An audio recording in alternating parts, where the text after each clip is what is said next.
Vocal news के दर्शकों को मेरा नमस्कार। मैं अमन शर्मा दंतथ्य के इस खास एपिसोड में आप सबका स्वागत करता हूँ। दोस्तों, हमारे भारत के प्राचीन ग्रंथों में आपने कई तरह के शास्त्रों के नाम सुने होंगे, जैसे धर्मशास्त्र, अर्थशास्त्र, राजशास्त्र, कामशास्त्र।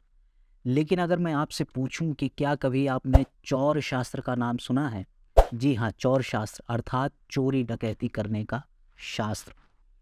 ये बात आपको सुनने में ज़रा अटपटी लगेगी, लेकिन आज हम इसी विषय पर चर्चा करने जा रहे हैं। लेकिन उससे पहले आप सब हमारे इस चैनल को सब्सक्राइब करें, इस वीडियो को लाइक करें, शेयर करें, कमेंट्स करें और ज़्यादा से ज़्यादा लोगों तक पहुँचाएँ।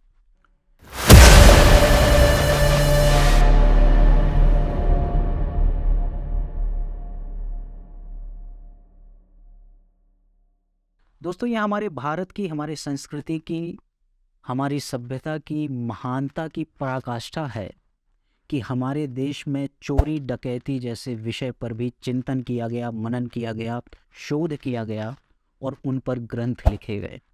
और इसी तरह के एक ग्रंथ का नाम है चौर शास्त्र। हालांकि ये एक दुर्भाग्य है कि आज वर्तमान में चौर शास्त्र से जुड़ा हुआ कोई भी ग्रंथ हमारे पास उपलब्ध नहीं है। वक्त की धूल में बहुत सारे ग्रंथ लुप्त हो चुके हैं, गायब हो चुके हैं, जला दिए गए, फाड़ दिए गए।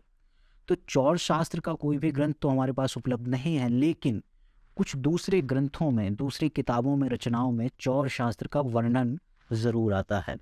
और आज हम एक ऐसे ही रचना की, ऐसे ही किताब की चर्चा करने जा रहे हैं और उस रचना का नाम है मृच्छकटिकम।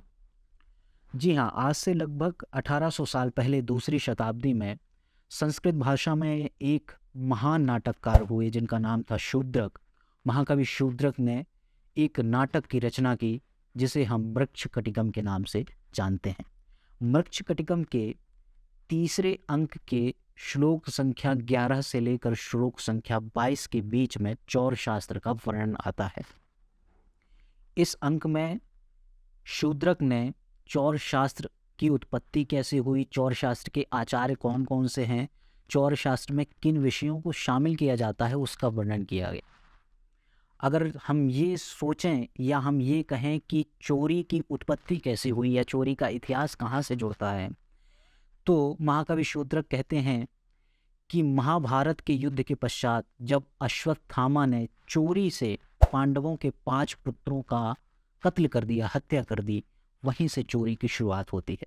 साथ ही साथ कुमार कार्तिकेय को चोरी डकैती का अधिपति देवता माना गया है। ये मैं नहीं कह रहा हूँ, तीसरे अंक में, मृच्छकटिकम के तीसरे अंक में ऐसा वर्णन आया है। साथ ही साथ चोरों को, डकैतों को कार्तिकेय का पुत्र के नाम से संबोधित किया गया है। साथ ही साथ महाकवि शूद्रक ने चौर शास्त्र के 6 आचार्यों का भी नाम बताया है, जिनमें कुमार कार्तिकेय, आचार्य कनक शक्ति, आचार्य ब्रह्मांड देव, आचार्य देवव्रत, भास्कर नंदी और योगाचार्य। ये 6 आचार्यों का नाम चौर शास्त्र के विद्वान के रूप में, प्रवर्तक के रूप में महाकवि शूद्रक ने अपने मृच्छकटिकम में उल्लेख किया है। साथ ही साथ उन्होंने चोरी के विधान भी बताए हैं। चोरी कैसे की जाती है, चोरी का माल कहाँ छुपाया जाता है, चोरी के माल का बंटवारा कैसे किया जाता है, सेंध कैसे लगाई जाती है, सेंध कितने प्रकार की होती है। शूद्रक ने 6 प्रकार की सेंधों का नाम लिखा है। सेंध मारना अर्थात दीवार फोड़ करके घुसना। साथ ही साथ चोरी करने वालों को किन किन बातों का ध्यान रखना चाहिए, इस तरह की बातों का भी उल्लेख आया है। जैसे कि जिस व्यक्ति को खांसी आती हो उसे चोरी नहीं करनी चाहिए। साथ ही साथ जब कोई व्यक्ति चोरी करने किसी व्यक्ति के घर में दाखिल हो, प्रवेश करे, तो वहाँ प्रवेश करने के बाद सबसे पहले उसे जो कार्य करना चाहिए वो यह है कि वो जाकर के घर का मुख्य द्वार खोल दे, ताकि अगर कोई घर का व्यक्ति जाग जाए और भागने की नौबत आ जाए तो भागने में आसानी हो, कोई परेशानी ना हो। साथ ही साथ चोर को इंद्रजाल भी आना चाहिए।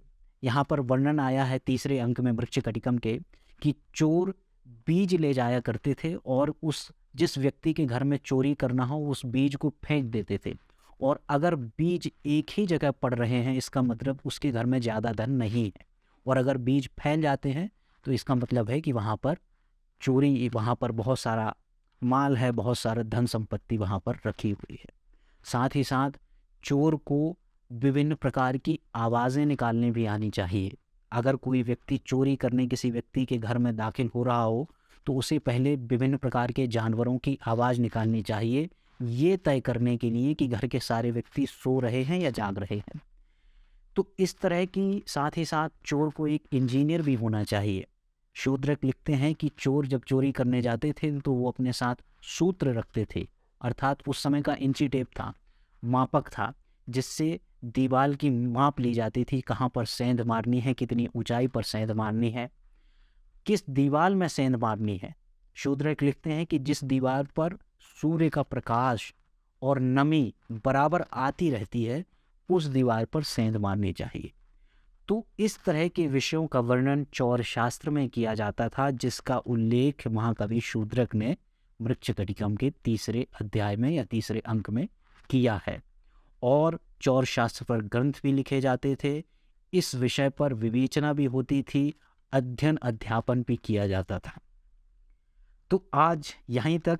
इसी तरह की और भी रोचक वीडियोस के लिए, कहानियों के लिए, जानकारियों के लिए हमारे साथ जुड़े रहें। हमारे चैनल को लाइक करें, शेयर करें, सब्सक्राइब करें और ज़्यादा से ज़्यादा लोगों तक पहुंचाने का प्रयास करें। अब मुझे दीजिए विदा। नमस्कार।